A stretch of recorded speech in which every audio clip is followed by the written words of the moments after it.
올바른 역사를 세우기 위해 출발한 라디오 반민특위가 햇수로 3년을 맞았습니다.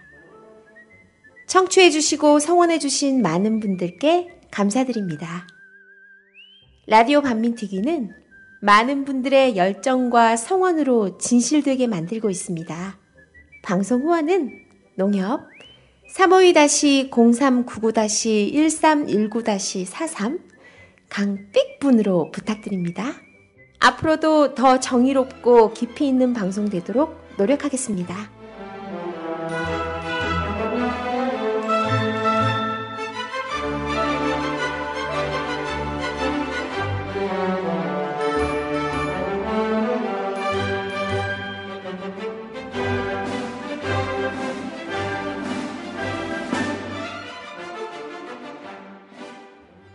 네, 안녕하세요. 개념 있는 여자들의 센수다 라디오 반민특위 2014 정의충만 선입니다. 안녕하세요. 진입니다. 네, 안녕하세요. 민주주의자 분입니다. 네. 자, 이번 주는요. 예, 지난주에 정말 뜨겁게 하다 만 얘기가 있었고 빨리빨리 시작을 하도록 하겠습니다. 아, 진짜 이 방송 글을 하고 나서요. 네. 아, 진짜 어떤 느낌이냐면 쌀국수집만 지나가도 뭔가 숙연해지는 그런 마음이에요, 저는. 네네. 네.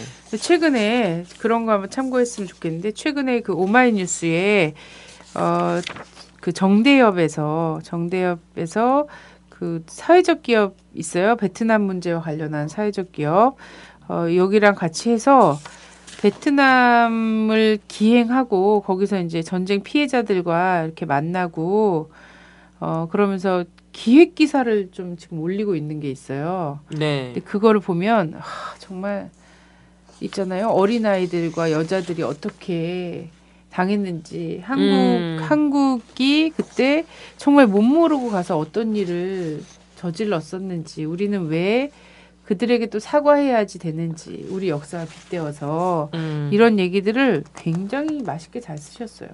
아, 진짜 이를 갈잖아요. 예. 또 얼마 전에는 또 그 베트남 이주 여성을 무참히 살해한 사건도 있었잖아요. 근데 네네. 우리가 일본을 볼 때 일본인들 중에서도 한국에 했던 만행을 사과하고 위안부 할머니들에게 사과하고 이런 용기 있는 일본인들이 있어요. 얼마나 진짜 멋있어 보이고 그들의 사과 우리 진심으로 받아들일 자세가 되듯이 네. 우리나라도 좀 사과를 했으면 좋겠어요. 네네. 네. 사과를 해야 되고 여기서 가장 크게 사과해야 되는 놈들은 물론 전쟁을 일으킨 놈들이고요. 예, 남의 나라 땅에 가서 전쟁을 일으킨 놈들이고 이 불의한 전쟁에 자기 국민들을 떠밀어 넣은 바로 그 사람이 가장 절절하게 사과해야 되는 게 맞다.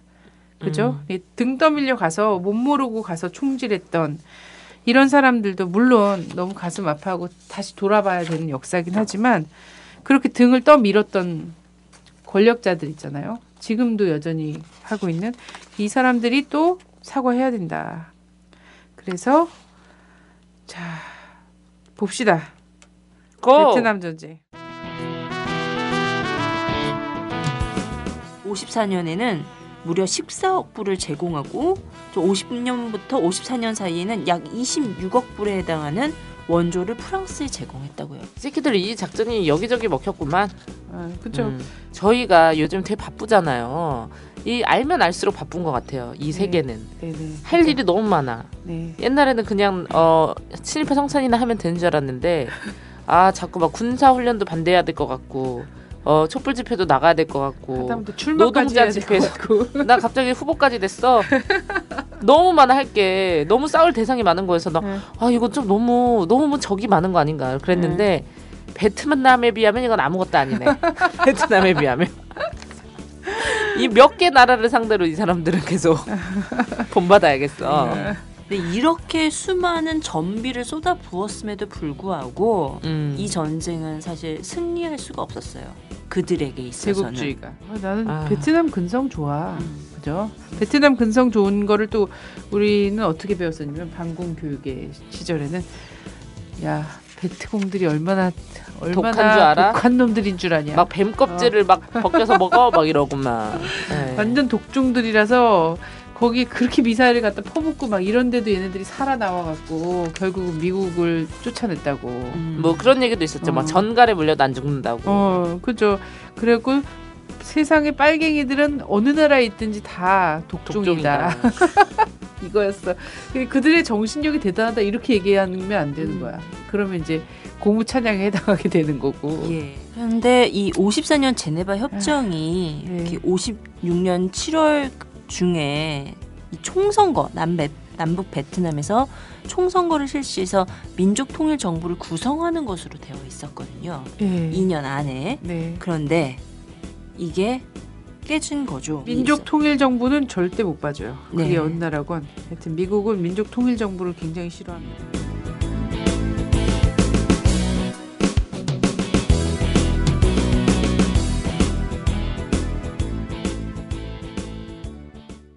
예, 미국이 GM을 내세워서 뭐 DM이라고 하죠. 고딘 DM이라고도 불리고 이건 이제 발음의 차이인데 미국의 대리 정권을 남부에 세움으로써 이제 55년에 네. 3차 분단을 시작했고 여기서부터 이제 미국과의 전쟁이 시작이 되죠. 그러니까 이승만 같은 애 세운 거죠. 그렇죠.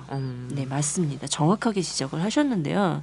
미국이 베트남 통일 정부를 와해시키고 3차 분단을 공고화하기 위한 과정으로 만드는 3가지 공작이 있었어요. 네.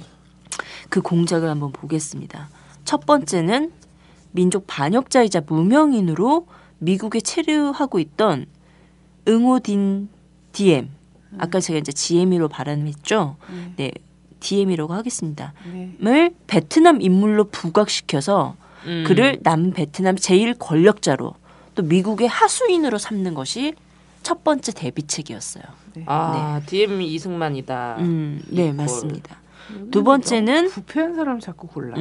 CIA 공작원인 랜스데이를 1954년 6월 1일 사이공에 몰래 침투시킵니다. 네. 그래서 북베트남에 대한 비밀 공작과 함께 남베트남에서 이 DM의 권력 장악을 위한 비밀 공작을 추진을 합니다. 예. 참 비유할 수 있는 거 많은데. 안두인가요? 안두이? 맞습니다. 그래서 이 고딘 DM이 사람들의 포장에서는 황불한 사람인 양, 대단히 이렇게 민족주의자인 양, 그래서 사이비 민족주의자들을 데리고 온 거예요. 그렇죠. 그래서 이 사람도 오늘 나름대로 민족 해방 그 뭔가 이런 항쟁을 했던 사람처럼 만드는 거예요. 예, 맞습니다. 이승만 특집인가요? 아니 사람들 잘못 들으면은 우리가 이승만 얘기 맨날 하는 줄 알겠어. 근데 두 번째 아까 이제 이 CIA를 투입을 랜스. 하는 거잖아요. 네. 네, 랜스데이를. 근데 이제 어떻게 했냐면 베트남에 들어와서 사이공 군사 특무단을 조직을 합니다. 이거 봐. 안두인가요? 똑까요? 안두이야. 그러면서 사실은 이 제네바 협정에 따르면 외국군이나 공작권이 들어오는 게 금지되어 있었거든요. 협정 내용에. 그런데 이것을 비밀리에 들어온 거죠. 이 협정을 어긴 겁니다. 그래서 그들의 활동이 어떤 것이었냐라면 그들의 입장에서 공산 지역에서의 중군사 활동과 심리전 수행, 그리고 허위사실 유포하는 흑색선전, 그리고 고딘 DM에 대한 구테타 기도 분쇄, 그리고 남베트남의 군대, 경찰, 깡패 조직에 포진된 친프랑스 세력 집단의 혁파 및 DM계의 조직, DM계로 재편하는 거죠. 국정원인가요? 국정원 특집인가요? 예, 그리고 북베트남의 다리 및 항만 등에 대한 파괴 공작 등을 벌입니다. 얘 돈 까보잖아. 그러니까. 이런 뽀르노 살포는 안 했나요? 선교사 안 보냈어? 선교사? 네, 그런 유사한 미국 언론인을 동원해서 이 정당화 공세들, 선전 사업들 진행하고요. 그리고 네, 경호대를 조직 육성하면서 베트남군에 대한 군사훈련 등을 진행했다고 합니다. 사실 이 한국군을 육성했던 작업들, 특무대를 만들었던 과정들 이런 것들과 거의 유사하죠. 정말 나비효과네요. 예. 그래서 이들 공작을 통해서 이 고딤 DM의 이 세력화를 만드는 그리고 지지대를 만드는 하부 토대를 구축하는 작업들을 해 나간 거죠. 네. 그 세 번째는 무엇이었냐면 동남아 조약기구인 시에토를 결성시켜서 이 조약에 따라 프랑스가 철군한 이후에 베트남 사태에 대한 직접적이고 공개적으로 개입할 수 있는 명분을 확보를 합니다. 네네. 유엔이 있군요. 나토 및 유엔. 예. 그래서 이 조약을 통해서 들어가고 이러면서 바로 2차 해방 전쟁을 시작을 하는 거죠. 네. 대부분 미군의 직접적 개입이 통킹만 사건을 통해서 지상군의 전면적 개입이었다. 이때부터가 2차 전쟁이었다. 베트남 전쟁이다. 미국과의 전쟁이라고 얘기하지만 나 아까 사실 천안함 때도 얘기했는데 그러면서 통킹만으로 넘어가는 줄 알고. 통킹만 사건은 그래도 많이 들어보셨을걸요. 근데 사실은 이건 사실 아니다. 바로 이 이런 50년, 치밀한 50년대부터 미국이 직접적이고 전면적으로 개입했다라는 것들을 보시면 될 것 같습니다. 네. 예, 그래서 그래서 미국이 반도 좋아해. 그렇죠. 다 좋아해 미국은 전 세계를 사막도 다. 좋아하는구나. 참 사막도 좋아하고 반도도 좋아하고 밀림도 좋아하고 다 좋아하네 진짜. 근데 사실 이 통킹만 사건 이전에 어떤 상황이었냐면 미국의 직접적인 통제와 이 개입에도 불구하고 62년 말 베트공은 30만의 병력과 100만 정도의 이 동조자를 확보했다고 해요. 네네. 그만큼 강력했던 거죠. 그리고 64년 여름에는 남베트남의 영토의 40%와 인구 50%가 민족해방 전선에 기속된 것으로 추정이 된다고 합니다. 네네. 그리고 사실 이건 남베트남 군대가 어땠냐면 신병 훈련소의 탈영률이 50% 정도였다고 그래요. 그래서 미국의 이 뒷받침이 없었더라면 이 고딘디엠 정권은 거의 해체될 위기에 직면해 있었던 상황이죠. 네네. 그래서 이 미국이 지상군 투입을 해야 된다라고 판단을 했고 이것에 있어서 개입할 명분을 마련하기 위해서 이제 통킹만 사건을 일으킨 거죠. 도저히 버틸 수 없다. 쟤네는 옥도각시를 세워놨는데 이미 민심 위반이 너무 심하다라는 예, 판단이 맞습니다. 좀 있었던 거죠. 예. 그래서 미 지상군이 65년에는 18만, 66년에는 37만, 67년에는 48만, 68년에는 53만 수준으로 정점에 달했다고 합니다. 인구 많은 나라야. 어.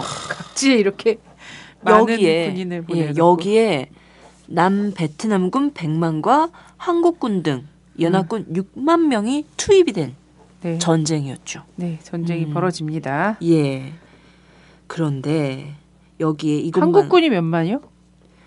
포함해서 한국군 포함해서 이제 예. 한국 포함해서 연합군이 6만 명이 병력이 투여됐다고 해요. 아, 그때 초반에는 그랬군요. 예. 참전 전체적으로 32만 명 정도라고 하더라고요. 예. 예. 그런데 이게 병력만 투입한 건 아니지 않겠습니까? 네네. 예, 그래서 785만 톤의 폭탄을 퍼부었다고 해요. 예, 근데 이게 2차 대전 미국이 사용했던 폭탄량이 205만 톤이라고 합니다. 그러니까 얘네는 한 얘는 번씩 진짜 불지옥에 떨어져야 돼 미국 새끼들. 근데 얘네는 이렇게 한 번씩 이렇게 이걸 소화를 시켜야지 되니까 계속 무기를 엄청 만들어내잖아. 근데 이게 785만 톤이라는 이 포탄이 우리가 실감이 안 나잖아요. 근데 이거 수치로 좀 이렇게 보면은 뭐냐면 1제곱미터 있잖아요. 1제곱미터당 한 발씩이래. 그러니까 우리가 지금 여기 앉아 있는 스튜디오가 되게 코딱지만 하지만 여기에만 해도 지금 몇 발이야? 10발은 떨어지겠어. 어마어마하네. 이런 폭탄과 더불어서 아까 이제 고엽제 얘기했잖아요. 적의 은폐물을 없애려고 인체에 치명적이잖아요. 예, 7,500만 리터의 고엽제를 살포했고 3,520억 달러의 전비를 쏟아부었다고 합니다. 네. 그래서 아까 얘기했던 것처럼 7,200만에서 7,500만 리터 정도로 고엽제를 사용했다라고 얘기하는데 이게 또 고엽제가 무서운 게 에이전트 오렌지죠. 이 에이전트 오렌지가 무서운 게 다이옥신이 여기 들어가 있는 것 때문에 무서운 거잖아요. 이 다이옥신의 독성이라는 게 우리가 쉽게 얘기하는 청산가리 10,000배래. 그리고 비소의 3,000배야. 대박. 그러면 1g 이 다이옥신 1g만으로 2만 명을 독살할 수 있어. 근데 여기 이 7,200만 리터의 200만에서 7,500만 리터의 그 고엽제 안에는 이 다이옥신이 170kg 정도가 들어가는 거야. 170kg가 넘는 다이옥신이 그 순수한 다이옥신이 추출될 수 있는 거지. 그럼 170kg 이상의 다이옥신은 한꺼번에 사용하면 사람들 모아놓고 사용하면 34억 명을 죽일 수 있는 독살할 수 있는 양이라는 거야. 지구 인구의 한 반을 60억 지구인 중에 반을 죽일 수 있는. 코딱지만한 베트남에. 그러니까 민족 멸살이었던 거죠. 제노사이드인 겁니다. 근데 나는 이 고엽제 자체가 사실은 진짜 불쌍한 것 같아요. 약 그게 아닌 거야. 뭐라 그래야 돼? 그냥 뭐 이파리를 말려 죽이고 막 이런 농약 이런 게 아닌 거야. 근데 우리 어른들은 있잖아요. 고엽제를 막 얘기하면은 그게 제초제 같은 정도로만 이해하는데 맞아요. 고엽제는 사람을 죽이기 위한 살인 무기예요. 살인 화학 무기. 그렇죠. 화학 무기죠. 대량 살상 무기. 네. 아니 그래가지고 또 우리 영화 또 하나의 가족에 보면은 그 삼성의 반도체가 안전하다는 평가를 내린 미국의 회사 다국적 기업 거기서 이 제초제가 인체에 무해하다고 마시라 그래. 네, 그러니까 시금 들러 마시고 한잔 하시겠어요? 그러니까 아유. 자. 이런 어마어마한 거를 만들어낼까 사람에게 쓰기 위해서.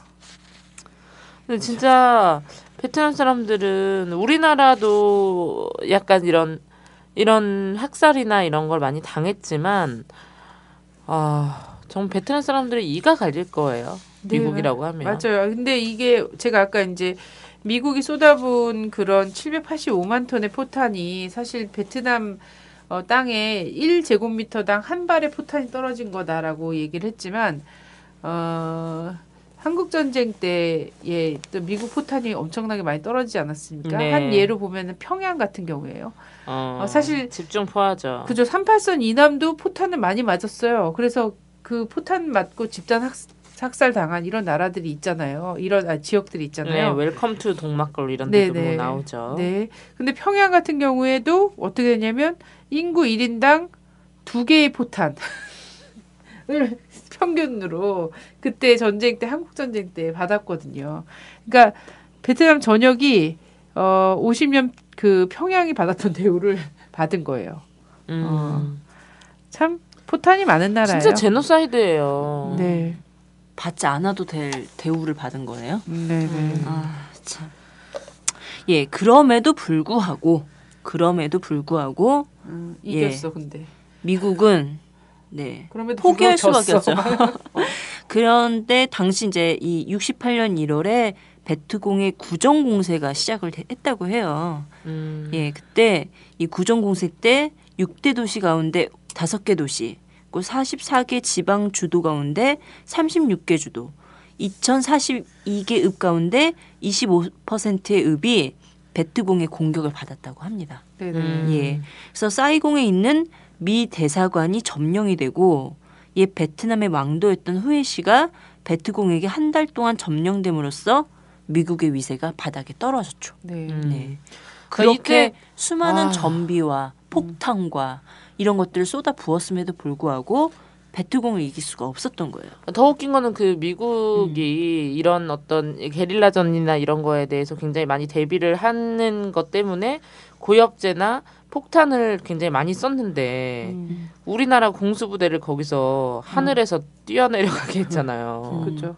좀 말도 안 되는 전략이죠. 예. 그래서 아까 그 상황이 1968년 1월의 상황이었는데요. 중반쯤에 가게 되면 남베트남 대부분의 농촌 지역이 NLF 남베트남 민족해방 전선에 기속되었고 미군을 비롯한 한국군 등 모든 베트남 지원군은 공세를 포기하고 도시의 한정에서 설치된 주둔기지에 머물면서 방어전에 임할 수밖에 없었다고 하네요. 68년부터 전세는 완전히 기울었네요. 예. 방어전을 하고 있었으니 파병에서 나가고 참 안타까운 일이죠. 왜 가서 싸운지도 몰라. 왜 저들에게 총을 쏘는지도 몰라. 음. 본인들이 그렇게 토로해 놓은 것들도 있더라고요. 또. 예.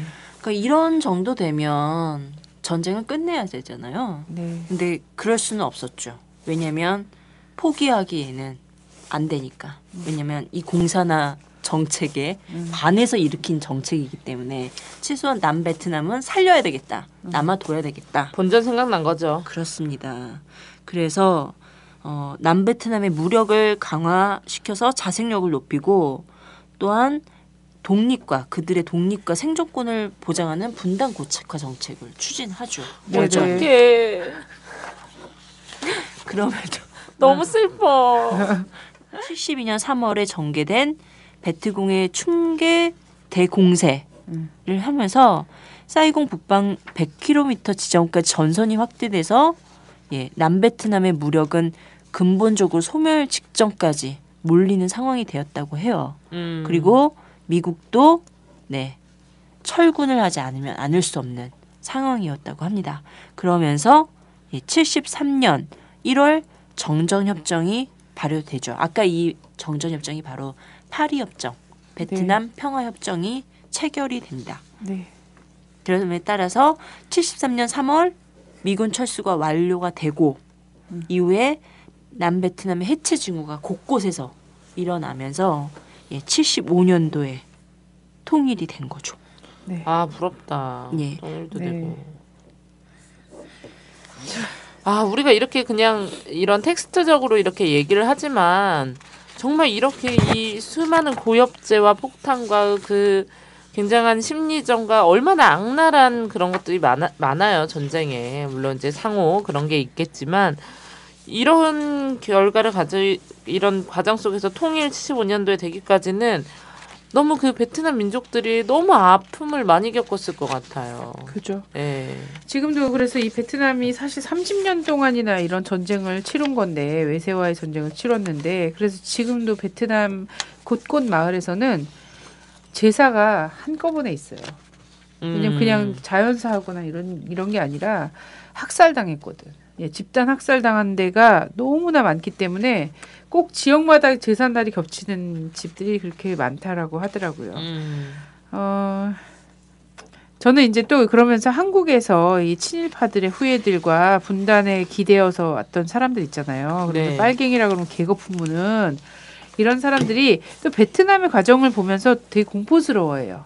어떻게 하냐면 본인들이 추출당하고 그래서 결국은 이 땅이 이게 이제 베트남 보면 이 사람들 입장에서는 적화 통일된 거잖아요. 그죠? 적화 통일됐다라고 보는 거야. 공산화됐다라고 보는 거야. 그래서 통일 한반도의 미래도 정전협정하고 있잖아.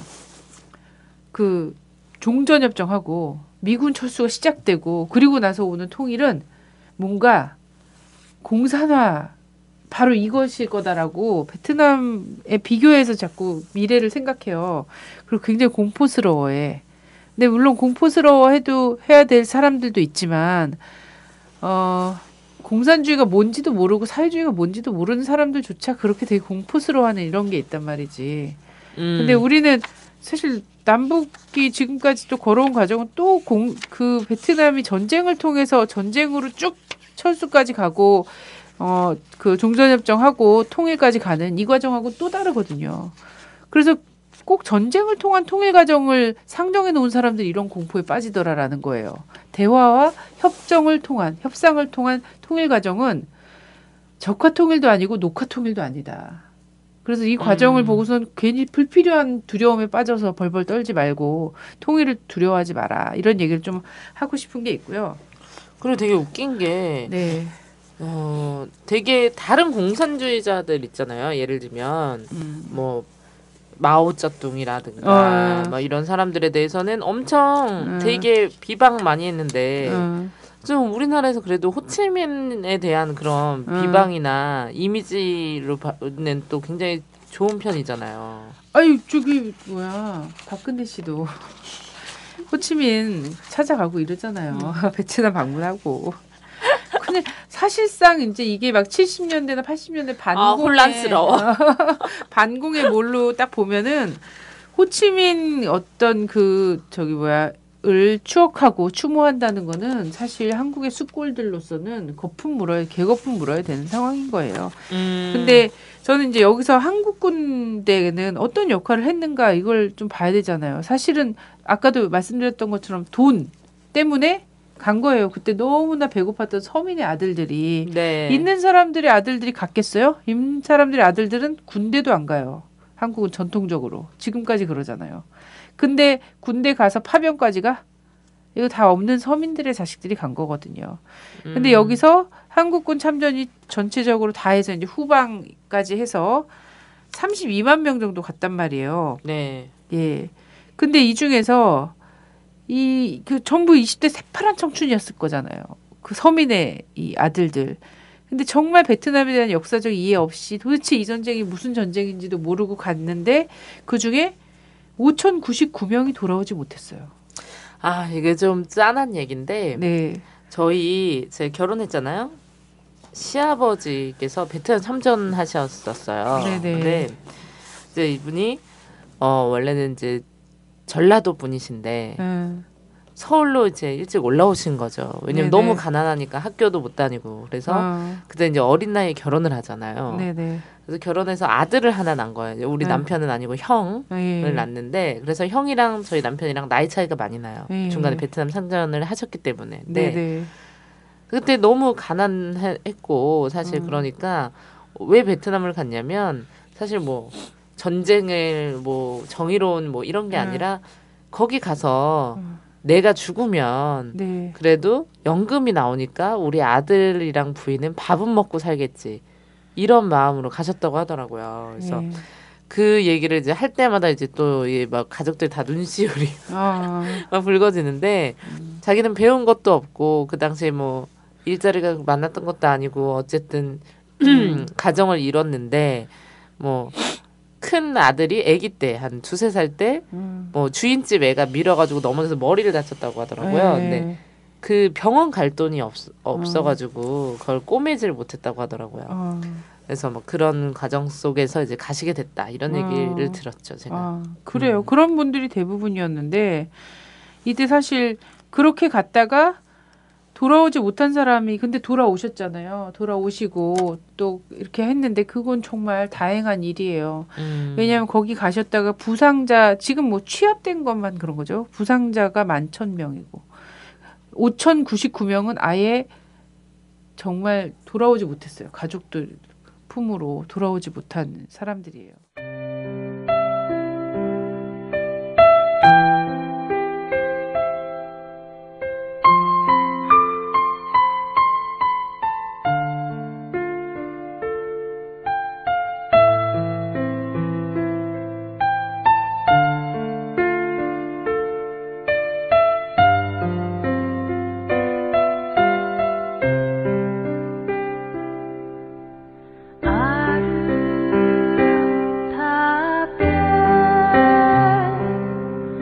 만날 수도 있었을 텐데 당신과 마주선 곳은 서글픈 아시아의 전쟁터 우리는 가해자로 당신은 피해자로 역사의 그늘에 내일의 꿈을 던지고 어떤 변명도 어떤 위로의 말로도 당신의 아픈 상처를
보면은 미군이 사실 한국군을 이렇게 엄청나게 파병을 하면서 비용을 정말 많이 아꼈거든요. 왜냐하면 미군 한 명을 참전시키는데 평균 한 13,000달러가 필요했대요. 전체. 그래서 한국군은 근데 한 달에 50달러인가? 한국군 한 명 비용이 전체 파병하고 했을 때 5,000달러 정도 들었다는 거예요. 그 전쟁 기간 동안. 그러면 한국군 참전이 이제 30만이 넘어가니까 미국이 획득한 이득만으로도 24억 불이 남는다는 거예요. 한국군, 미군 대신 한국군이 가서 해주면. 근데 미군이 안 하는 모든 걸 다 했잖아요.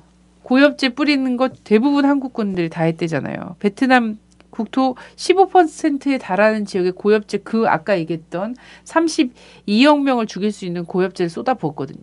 그걸 한국군들이 어떻게 맨손으로 퍼다 붓고 그쵸. 거기서 또 들어간 그 물을 또 거기서 둘러 마시고 이런 거예요.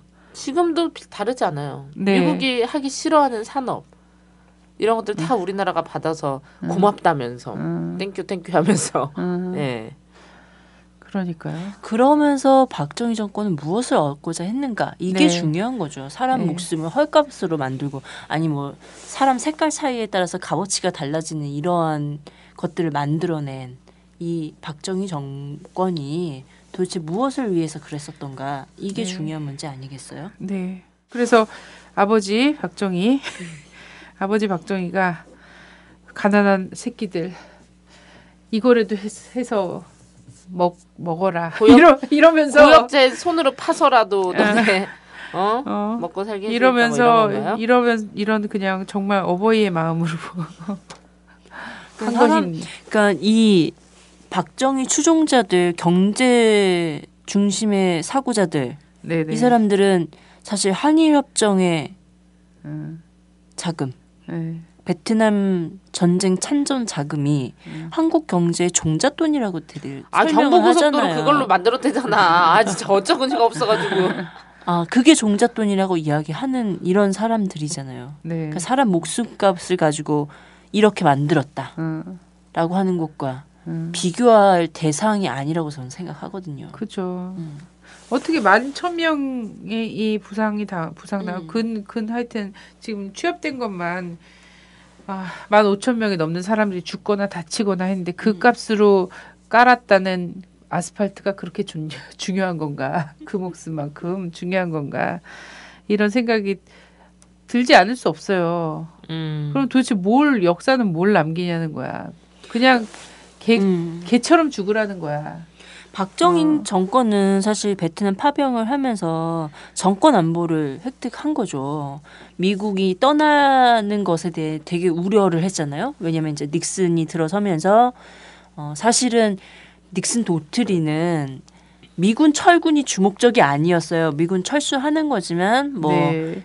아시아 지역의 방위는 아시아인으로라고 하면서 하지만 미국이 뒤 안보 제공을 해주겠다라는 게 있었거든요. 네. 근데 미군이 철수하면 어떻게 하나 이런 것에 너무 매몰되면서 이것을 붙잡고자 베트남에 파병했던 것이거든요. 예. 그러면서 미국한테 광범위한 무기를 획득하는 작업으로. 그래서 결국은 미군에 종속되는 이 과정을 사실 한국군은 더욱더 첨예해야 되는 상황이었던 것이고요. 네. 근데 이걸 또 자주국방이라고 이야기하죠. 어처구니 없는 상황입니다. 자, 그래요. 이런 것들도 문제가 나비효과, 있고요. 나비효과. 저는 이제 베트남 역사를 돌아보면서 이 진짜 약소국가의 그 제국주의가 어떻게 약소국가를 지배하려고 하고 집착하는가 이런 것들을 쭉 본 것도 있는데 지금 도대체 이 한국 사회에서 베트남 파병의 문제 그리고 그분들이 대대손손 본의 아니게 물려줄 수도 있는 이 유전자에 남은 고엽제의 흔적 있잖아요. 월남전의 네. 흔적. 이게 도대체 어디서 기인했는가를 잘 봐야 된다. 그거를 오해하면 계속해서 역사에 의해서 악용당하게 되는 거예요. 예, 그래서 제가 네. 한번 읽어보겠습니다. 네. 에드거 스노우가 이런 분석을 했어요. 그 당시 이제 2차 대전 끝난 네네. 상황에 대해서 네. 순수하고 대중적인 혁명이 전쟁 직후에 중국, 인도, 미얀마, 인도차이나 조선, 말레이시아에서 격동했다. 이들 혁명적 상황의 특징으로는 그것이 본질적으로 내인성이라는 점, 반제국주의적, 민족주의적, 사회적 혁명이란 것이다. 그러나 미국인들은 인도 차이나에서는 정통 독립운동가들에 대항하여 프랑스의 꼭두각시인 남봉꾼 황제 바오다이를 지지하는 책략을 썼고, 중국에서는 공산당에 의해 파괴될지도 모를 자본주의 독재 체제를 구해내기 위하여 내전에 적극적으로 개입했다. 네. 또한 서울에 진주하여 이미 조선에서 권력을 획득하고 있던 갓 태어난 사회주의 혁명을 진압하고 이승만을 데려와서 경찰 국가를 세웠다. 인도네시아에서는 토착 독립 정권을 전복하고 네덜란드 여왕의 복귀를 꿈꾸는 네덜란드에 금융 지원과 무기 지원을 수행했고, 태국에서는 전시의 침략군 편에 서도록 이끈 아시아계 피블 송그람을 지지했다. 스페인과 필리핀에서는 침략국에 협력했던 자들의 권력을 인정하는 정책을 폈다. 이러한 목적을 위하여 연합군은 무장 해제된 일본군을 광범위하게 이용했다. 네, 참 미국은 정말 세계에서 가장 잔인한 나라인가 봐요. 아니, 물론 최근에 이런 얘기 했잖아. 미 국무장관이 하여튼 세계에서 어디에다가 가장 최악의 잔인한 나라다 이렇게 얘기했는데 저는 물론 이렇게 생각해요. 네. 뭐 이런 얘기를 우리가 하면 그러면은 뭐 베트콩 애들은 안 학살을 했냐? 우리도 학살을 뭐 당했고 이런 얘기 하는데 그럼 전쟁의 그래서 자체가- 무섭다는 거야. 전쟁이. 네, 무섭고 저희는 반전이에요. 우리 전쟁하자 그러는 거 아니잖아요. 미국과 전쟁해서 미국에게 고엽제를 뭐 뿌려야 된다 이렇게 주장하는 게 아니란 말이에요. 그리고 원인이 누구한테 있느냐? 다른 나라 민족을 정말 침략하고 착취하려는 제국주의적인 어떤 미국의 본성에 있는 거잖아요. 네. 너무나 또 열이 확 받는데요. 네. 그래서 네. 저는 이제 이 고엽제 문제 있잖아요. 네. 이런 거 끌고 다니시면 안 된다. 고엽제 차량. 네. 이것도 그나마 고엽제라는 것의 문제가 도대체 어디서 기인했고 우리 사회가 같이 책임져야 된다는 차원에서 이게 다 마련이 된 거잖아요. 그죠? 네. 그래서 고엽제 환자들이 정말 위급 시에 구급 차량으로 쓰라고 지금 마련이 된 거예요. 경광등까지 달리고. 근데 그게 위급한 상황에서 쓰이는 게 아니라 관제 데모 있잖아요. 부일 종미 하는 집회에 계속해서 이게 동원되고 있단 말이에요. 이거는 고엽제 문제 본질을 굉장히 심하게 왜곡하는 거다. 그리고 이거는 너무 속상해요. 네네. 본인들을 네. 그러한 고엽제 고통 속에 몰아넣은, 그리고 자기 아들이나 혹은 손주에서 발현될 수도 있는 거예요. 이거는 그런 상황에 몰아넣은 사람들에게 악용되고 있는 거다라는 그러니까 것을. 마음이 너무 아파요. 아까 네. 우리가 탈북자 얘기도 했지만 그 끊임없는 이용. 네. 예, 그래서 여러분도 집회 나가신 분들은 아시겠지만 사실 그 고엽제나 이런 보수 집회 하시는 분 중에 큰 소리 내고 네. 진짜 용기 있게 자기 소신을 가지고 우리한테 시비까지 걸면서 싸우고 이러신 분들은 거의 한 1~2% 정도밖에 되지 않거든요. 네, 그것도 소신 아니에요. 고집이에요, 고집. 1~2% 정도는 계시는데 대부분 행색을 보시면 정말 이 등도 막 되게 많이 굽으시고 장애도 있으신 분도 계시고 정말 이렇게 지나다니다 보면 폐지 주우시는 네. 어르신들 같은 그런 행색을 하시고 집회에 오시는 분들이 많거든요. 네. 근데 사실 이제 뭐 겉모습을 보고 평가할 수는 없지만 봤을 때 그분들이 여기에 왜 나왔는지 이런 느낌 딱 드는 분들이 계세요. 되게 많이.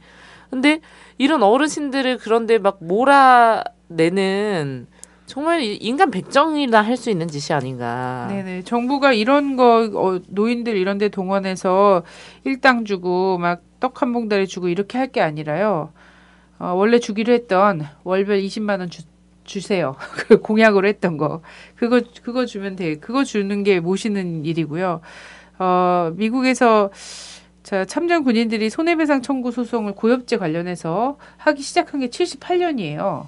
예, 그리고 이 78년을 전후해서 사실상 이 화학 그 제조업 회사들, 고엽제 제조업 회사가 고엽제를 생산 중단하게 되거든요. 이거 왜냐하면 너무 인체에 치명적인 거라는 것이 미국 안에서도 이슈화되고 이랬어요. 그래서 고엽제도 중단하게 됩니다. 근데 그 고엽제 중단하게 되고 남은 거를 어디다 갖다 뿌렸냐면 아까 얘기했던 것처럼 한국 땅에 와서 또 뿌렸어요. 그리고 한국의 뭐 외관 캠프 캐럴 기지 뭐 이런 데 밑에다가 또 묻었잖아요. 예, 묻고 결국은 한국에서 이렇게 됐단 말이죠. 아 땅도 넓은 것들이 왜 남의 나라에 묻어? 그죠. 그랜드 자기 캐년 위험한 같은 걸 데 아니까. 너무 위험하니까 태평양 한가운데서 태운 것도 있고 뭣도 있는데 이 남은 양을 갖다가 자기 땅에서 소화하고 싶진 않은 거예요. 문제는 이렇게 된다는 거예요. 64년부터 한국 군대에서 참전하고 막 이랬던 사람들도 있지만 그 이후에 이것을 소비하는 남은 양을 소비하는 데 동원됐던 그 이후 한참 후배들이잖아요. 그들의 아들일 수도 있는 그 아들이 혹은 조카나 동생일 수도 있는 사람들도 78년도 80년 막 이런 때 고엽제를 맨손으로 뿌리고 있었다는 거예요. 그리고 그것은 지금도 이어져 나간다고 하는 거예요. 자, 왜 이렇게 자신들을 몰아넣은 곳에 왜 왜곡된 충성을 강요받으면서 살아야 하는가. 몰라서 그러는 겁니다. 네. 일단은. 그래서 일단은 좀 모르는 거예요. 알려주셨으면 합니다. 예. 네. 그렇다면 전쟁의 마무리가 있어야 되겠죠. 네. 그래서 이 파리 평화협정에 대해서 좀 알아보도록 하겠습니다. 이 파리 평화협정은 73년 1월 27일 파리에서 맺어져서 파리 평화협정이죠. 네. 네, 베트남 평화협정이라고 불렸는데요. 기본 명칭은 베트남의 전쟁 종식과 평화 복구에 관한 협정입니다.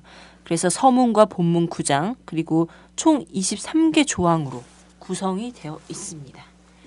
기본 내용은 좀 보시면 한반도 전전 협정하고도 매우 비슷한 형태의 내용 구성들을 가지고는 있어요. 네. 네. 다 비슷한데요. 근데 우리 아직 아. 평화협정은 안 맺었으니까 아니 그런 사실 그것까지 그게 비슷했어야 되는데. 그러니까 네. 아니 저는 이 베트남이 평화협정을 맺는데 네. 이 정전협정을 잘 고찰해서 맺었다고 생각하거든요. 맞아. 네. 이것이 없었더라면 베트남이 이렇게까지 끈질기게 자기 요구안을 제출할 수 없었던 게 있어요. 그래서 그게 있더라고요. 베트남이 베트남 전쟁을 치르면서 한국 전쟁을 굉장히 면밀하게 분석했대요. 50년부터 53년까지 진행된 한국 전쟁 면밀하게 하면서 그러면서 몇 가지를 응용 그대로 또 받아들인 게 있더라고요. 아. 예, 게릴라전에서 아. 예, 있다고 하더라고요. 네. 네, 맞습니다. 근데 저는 이제 보면은 이 내용의 전개 과정이야 이런 것들 좀 보실 필요도 있겠지만 사실 이제 미국이 밀리면서 베트남의 입장을 하노이 정부의 입장을 수용할 수밖에 없었던 것이 네네. 있었거든요. 네. 왜냐하면 이제 그렇게 많은 아까 이제 보셨듯이 전비와 군인과 폭탄을 그리고 정말 쓰지 말아야 할 고엽제까지 쓰면서도 불구하고 졌던 이 전쟁에서 진 사람은 이긴 사람의 입장을 사실 들을 수밖에 없지 않겠습니까? 네. 근데 보면 이 형식과 내용에서 당사자 문제가 있습니다. 이 당사자 문제가 있는데 당사자 문제가 협정 이런 거 할 때는 굉장히 중요하잖아요. 그렇죠. 당사자가 누구냐에 따라서 정말 중요하죠. 네. 아, 또 특히 미국은 이런 걸 굉장히 중요하게 생각해요. 예. 양자냐 다자냐. 근데 사실 이 평화협정은 이 그 추계대 공세, 충계대 공세에서 끝나서 바로 맺어졌던 게 아니라 사실은 케네디 정부서부터 평화협정을 맺으려고 끊임없이 하노이와 접촉을 했어요. 근데 이제 그게 73년도에 이루어졌던 거죠. 네. 이제 케네디 정부가 61년도인 건 아시겠죠? 네. 평화협정을 논의하는 과정에서 하노이 당국이 처음부터 임시혁명 정부의 역할을 부각시키기 노력했고 그들의 위치를 합법화하는 성과를 맺었죠. 그래서 평화협정의 당사자는 4명, 4 당사자로 구성이 되어 있습니다. 북베트남, 남베트남, 그리고 이 임시혁명 정부, 미국. 이렇게 해서. 그래서 왜냐하면 자격이 누군가에 따라서 그리고 누가 서명하느냐에 따라서 모든 구성과 능력과 그리고 집행에 있어서 동등한 자격과 입장이 관철이 되는 문제잖아요. 네. 있을 때 이 하노이 당국은 처음부터 이 임시혁명 정부의 역할을 부각시키기 위해 노력했고 합법화하는데 성과를 가져낸 거죠. 네. 그러면서 사실 미국이 사실 4명의 내 당사자와 협의를 한 문제지만 결국은 사이공 정부와 하지 않고 하노이 당국과의 비밀 협상을 통해서 모든 현안을 조율했던 과정. 그래서 미국이라는 게 자기 우방도 동맹도 필요 없어요. 결국은 자기 이익을 위해서라면 다 제껴버리고 가는 거죠. 네네. 결국 미국의 역할. 그래서 사실 이 베트남 협정을 맺는 과정에서 이 하노이 정부가 사실 미국 말 잘 안 들어줬던 거잖아요. 그랬더니 미국이 평화 공세를 되게 위장 공세를 많이 했거든요. 그래서 중립국을 내세우기도 하고 주변국을 내세우기도 했었지만 결국은 끝내 그 베트남 전쟁의 당사자만 딱 모여서 협정했던 거. 그래서 외국인의 간섭을 철저히 배제시켰던 과정. 네. 이것이 베트남 협정에서 눈에 띄는 지점이라고 할 수 있겠고요. 네. 또 하나는 외국군 철수의 문제입니다. 예. 하노이 입장은 바로 미국 사실 이제 54년에 제네바 협정을 미국이 배퇴시켜 버리면서 직접적으로 개입했고 2차 전쟁을 시작한 거잖아요. 네네. 그렇기 때문에 이 베트남의 입장은 미국이 제네바 협약을 어긴 만큼 미군 철수를 조건 없이 달성해야 된다는 거. 이거 줄기차게 요구했고요. 그래서 사실 미국은 그러면 안 된다. 상호 원칙에 입각해서 너네도 철수해라 여기서 남베트남에서. 근데 안 들어줬어요. 그리고 그러니까 안 되니까 미국이 그러면 일부 군사 고문단에 남기면 안 되겠냐라고 했는데 그것도 안 되는 거야. 그러니까 얘네들이 꼼수를 써요. 네. 이 군사 고문단을 민간이나 시켜버린 거예요. 네. 이런 협정을 하면서 이 남베트남을 유지시키고자 했었는데 민영화했군요. 예. 미군을. 그런데 사실 이것도 사실 어긋나 버렸던 거죠. 그래서 미군 철수에 대한 것들을 사실- 정확히 담았다라는 거. 네네. 그리고 통일 문제에 있어서도 자, 예, 이 남북 간의 토의어 협상을 바탕으로 해서 평화적 방법에 의해서 추진된다라는 것들을 담겨져 있던 네네. 부분이라고 할 수 있겠습니다. 네. 네, 구체적으로 뭐 여러 부분이야 다 많겠지만 네. 기본적으로 베트남 평화협정이 갖는 특징들 이것들은 제가 보기에는 한반도 정전협정을 대단히 면밀히 꼼꼼히 보고서 선택한 문제고 담아내기 위해 노력했다라고 저는 판단되어지네요. 그래요. 근데 사실 미국이 중간중간 하여튼 꼼수를 막 썼는데도 불구하고 평화협정 1월 달에 하고 3월 달에 철수하고 그 2년 뒤에 통일하는 과정들이 있었잖아요. 그렇죠. 네. 통일로 가는 과정들이 있었잖아요. 아, 근데 이 미국이 계속 우리는 지금 선을 치잖아요. 네. 뭐냐면 미군 철수 얘기 나올까봐 평화유지군이라는 이름으로 동북아 평화유지군이라는 이름으로 평택 미군기지와 강정의 미군기지와 이런 것들을 만들고 있잖아요. 그 전략적 유연성이라는 이름으로 한반도에서 영원히 철수하지 않을 수 있는 길을 열고 근데 이 꼼수가 한반도에서 계속 통한다는 거야. 열받게. 교활해. 73년도에 베트남에는 안 통했는데 정말 억울하고 안타까운 일이 아닐 수 없죠. 네, 네. 맞습니다. 조금 꼼꼼히 한번 볼까요? 네. 네, 그 상황에서 사실 이제 이 62년도에 비밀 협정을 제안을 합니다. 미국이 베트남에게. 그래서 어떤 입장을 내면 베트남이 중립화되면 우리 이렇게 평화협정 정도 좀 맺을 수 있어. 이런 중립화 입장을 한 좋아하네. 거예요. 네. 그랬더니 하노이가 어떤 전달을 했냐면 4개 조항을 제출합니다. 네네. 뭐냐면 미국 및 그 위성 국가나 동맹국들로 구성된 외국 군대의 즉각적 철수, 평화보장, 선거관리, 민주적 자유를 선도하기 위한 민족 연립정부의 구성, 정치 포로들의 방면, 모든 독점의 철폐를 제출을 합니다. 그래서 이 대표단들이 미국이 평화를 원한다면 베트남으로부터 즉각적인 철수를 단행하고 DM에 대한 지지를 철폐하면 된다. 왜냐하면 니네가 개입한 문제이기 때문에 네네. 니네가 나가면 해결된다. 이런 입장인 거죠. 그래서 하노이 측에서 보면 왜냐하면 아까 말했듯이 54년 제네바 평화협정을 깬 당사자잖아요. 그렇기 때문에 56년대 예정된 총선을 방해하고 비법적인 정부를 세워 불법적으로 지원하고 있기 때문에 미국과 협상할 문제가 아니다. 이건 나가라. 이렇게 얘기를 했습니다. 네. 예. 단호해야 돼. 예. 단호해야 되는 것 같아. 미국은 단호한 데는 못 당하는 것 같아. 그런 상황에서 예. 계속적으로 이 입장을 버리질 않아요. 네. 기본적으로 아까도 말했듯이 협정의 당사자가 누구냐. 그리고 협정에서 미군 철수가 기본이어야 된다.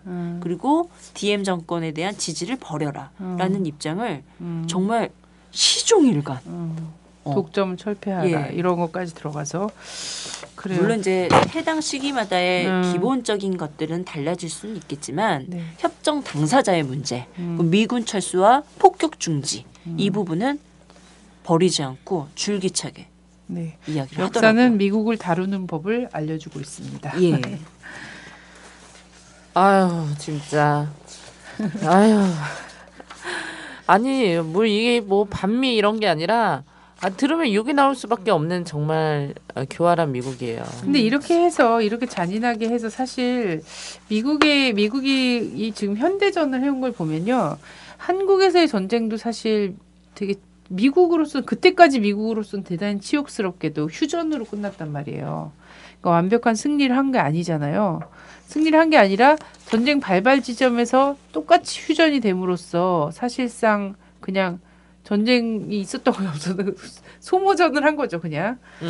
이런 상황이 됐고, 그 다음에 이런 베트남 전쟁, 이 30년에 걸친 베트남 전쟁을 보면 또 역시 미국은 졌어요, 아예.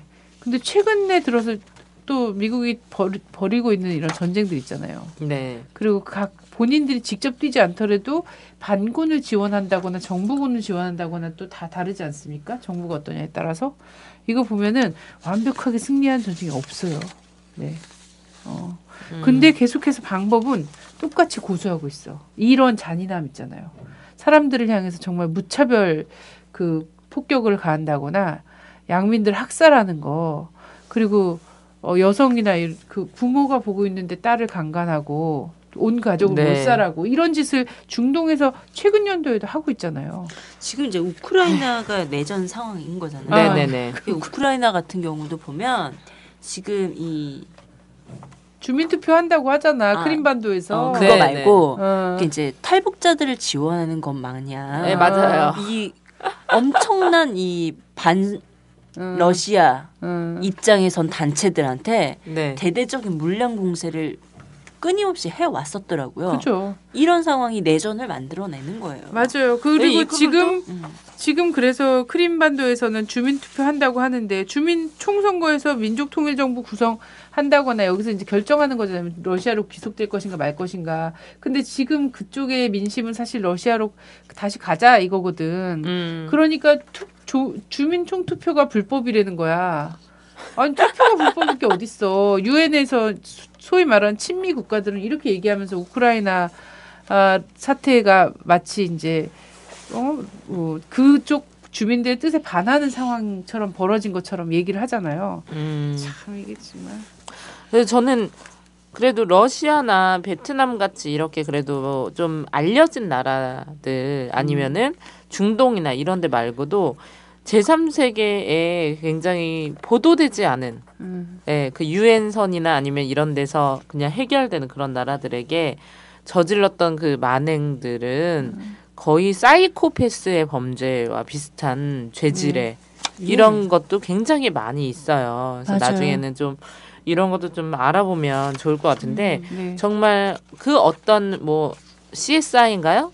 미국의 유명 드라마 그런데 보면 이제 막 살인마, 강간범 뭐 이런 사람들 연쇄 살인마 이런 사람들 나오는데 이 사람들이 했던 것보다도 훨씬 잔인한 방법으로 정말 인간이 상상해서는 안 되는 방법으로 다른 나라의 이런 민중들을 막 괴롭히고 이런 것도 굉장히 많이 있더라고요. 네, 맞아요. 그래서 저희가 이 방송을 통해서 정말 전쟁이 얼마나 참혹한 건가 우리가 뭐 교통사고 진짜 대비한다고 매달 보험 들고 맨날 교육받고 그렇게 애들을 교육시키고 이러는데 교통사고 날 사서 나가서 죽는 그런 게 아니거든요. 전쟁 그냥 뭐 아까 보셨지만 뭐 몇 억 명 살상하고 뭐 이런 무기로 다 하는 거기 때문에 저희가 이런 거를 좀 교훈 반면 교사로 삼아가지고 진짜로 이번에 지방선거에서는 통일과 평화를 이야기하는 후보가 누군지 그런 후보가 노원구에 출마해요. 구의원으로. 그래서 잘 보시고 우리 중계동에 지인이 있고 이런 분들은 잘 소개를 해주시고 그러시면은 좀 해결책이 되지 않을까. 네. 제가 되게 웃긴 얘기 해드릴까요? 이번에 민주당이랑 통합신당이 공천 안 하잖아요. 공천 안 하는데 그 명함에는 명함에 있더라고요. 민주당은 공천을 하지 않습니다. 그리고 이렇게 써있다. 그리고 무소속 가로 열고 민주당. 진짜 너무 웃기고 말을 하지 말든가. 네, 선거 사무실에 붙어 있는 그 사진들 있잖아요. 보면은 다 막 찍고 새누리당은 그 후보가 누군지 모르겠어요. 박근혜가 다 출마하는 것 같아 지역구마다. 그러니까요. 자, 그게 득이 될까요? 짐이 될까요? 여러분. 당시에 혁명 정부라고 할 수가 있는 거잖아요. 베트남 같은 경우 당시 이제 한국 조선 반도나 한반도나 조선 상태나 45년도 참 베트남이나 사상적 조류에 있어서 사회주의의 형태로 넘어간 게 일반적이었어요. 처음에 이제 민족주의 운동으로 원래 출발했지만 식민지에서 해방되면 사람들은 굉장히 그 평등과 왜냐면 이중삼중에 억압을 받았잖아요. 맞습니다. 그래서 저 식민지 모순이잖아요. 네. 민족 모순과 계급 모순을 함께 갖고 있었기 때문에 그리고 더욱더 이 조선이나 베트남은 폭력적 수탈을 대단히 많이 당했었던 과정이기 때문에 이 운동의 흐름이 사회주의를 없어요. 지향하고 발전해 나갔었던 것이 사실이에요. 근데 이것들을 뒤집어 엎으려고 했던 과정이 미국의 개입이고 전쟁이었다라는 거죠. 그래서 한국 전쟁이 일어났던 거고 베트남 전쟁이 일어났던 겁니다. 근데 그래요. 그래서 사람들이 사실 그거에 대해서 미국이 그렇게 걱정을 하지 않았으면 지금 미국이 훨씬 더 평화롭고 근심이 없었을 것 같은데 그때 그거에 되게 집착했거든요. 왜? 왜냐하면 각자의 그 지역의 그 사람들이 자신의 제도를 선택하고 자신에 맞춰서 이렇게 가게 하면 돼요. 그걸 꼭 무슨 주의다, 사회주의다, 아니다, 뭐다, 막 이렇게 규정할 필요가 없는 거거든요. 근데 본인들이 만들어 놓은 프레임에 딱 맞춰갖고 이 나라는 꼭 미국의 이익에 복무해야 하는 나라. 그리고 미국을 추종해야 하는 나라여야 해라고 집착한 것이 오늘 미국의 그 위기와 이런 것들을 오히려 초래했다. 미국이 차라리 정말 호혜평등주의로 막 이렇게 하고 그리고 되게 평화로운 것을 지향하고 국민들에게도 그걸 중심으로 해서 자기 나라를 균형 있게 발전시켰으면 지금 오늘날 군산복합체 중심으로 발전하다가 지금 휘청하는 거 있잖아요. 네. 이런 위기 절대 없었을 것 같거든요. 그 당시 이제 미군정에서 미군정식의 설문조사를 했었던 거잖아요. 한국에서. 네, 80%. 예. 근데 그때 미군정이 가장 잘한 일이 뭐냐? 1%도 안 되는 대답이 뭐냐면 현대식 화장실이었거든요.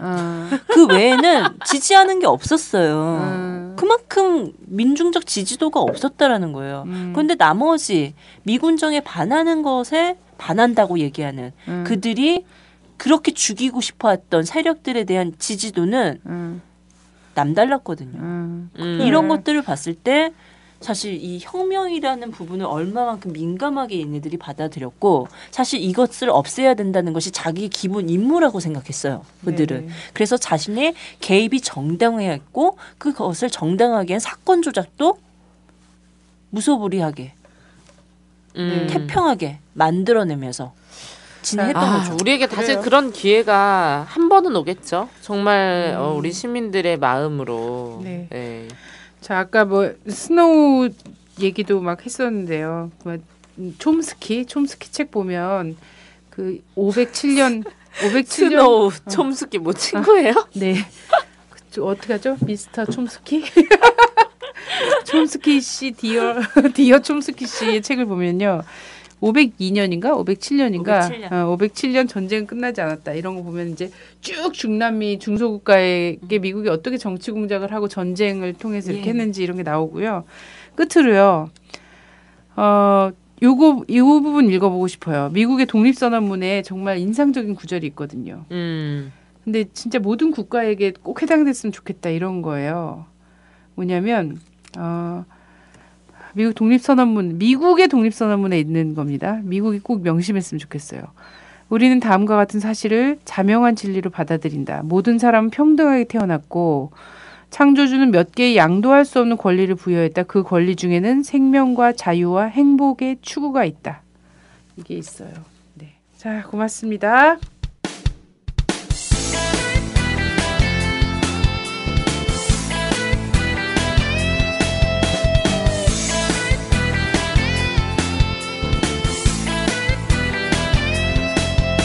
조선일보 서정주 박정희까지 일본 놈의 충성스런 앞잡이일 때 동상 걸린 손가락을 잘라내가며 해방을 위해 싸웠던 건 백성들이다.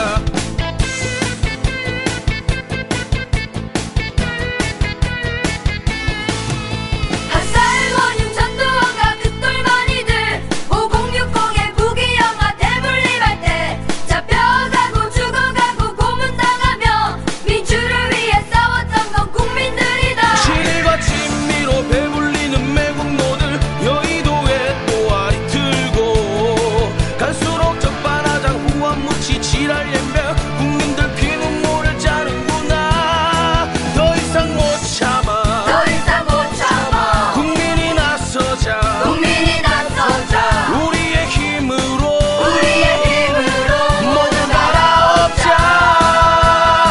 3.1 정신으로 3.1 정신으로 5월의 노래로 6월 함성으로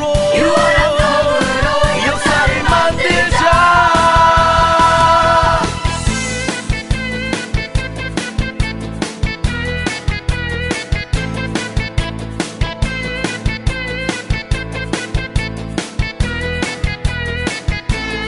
실과 친미로 배불리는 매국노들 여의도에 또아리 들고 갈수록 적반하장 후한무치 지랄 연병 국민들 피눈물을 짜는구나. 더 이상 못 참아 국민이 나서자 우리의 힘으로 모두 갈아엎자 3.1 정신으로 5월의 노래로 6월 함성으로 역사를 만들자. 더 이상 못 참아 국민이 나서자 우리의 힘으로